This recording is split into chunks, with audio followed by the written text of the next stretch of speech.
kalusugan at kagandahan para sa mga kababaihan.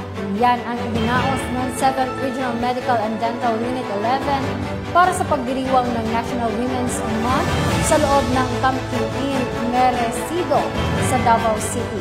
Patrolwoman Bernamay Lapus, ibalita mo. Isagawa ang 7th RMDU 11 kalusugan at kagandahan para sa kababaihan bilang pagdiriwang sa 114th National Women's Month. Ang aktibidad na ito ay ginanap sa Pro 11 Police Bagani Hall, Camp Sergeant Quintin M. Merecedo nito lamang ika-21 ng Marso taong kasalukuyan.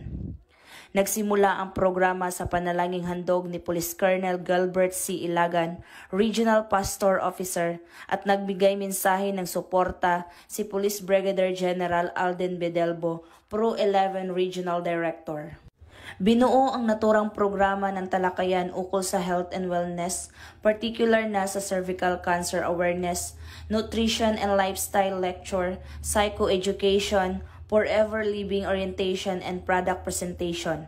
Kabilang sa mga dumalo ay ang kinatawan ng Department of Health, APSLAI, PSSLAI, Celio Optical Clinic, Calvi International Philippines at Davao Medward Diagnostic Company na nagbigay ng libreng lab examination.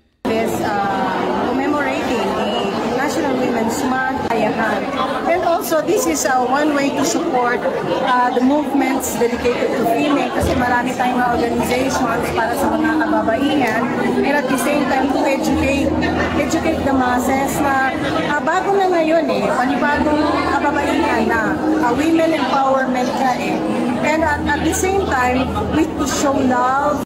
Lubos na ikinatuwa ng mga kababaihan nating pulis ang naturang aktibidad at alinsunod rito ay patuloy ng Police Regional Office 11 sa pamumuno ni Police Brigadier General Alden Bedelbo, Regional Director sa pagsuporta sa mga programang may layuning pangalagaan ang lahat ng mga kababaihan.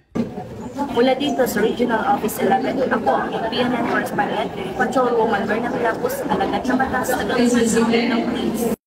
Maraming salamat, Patrolwoman Lapus.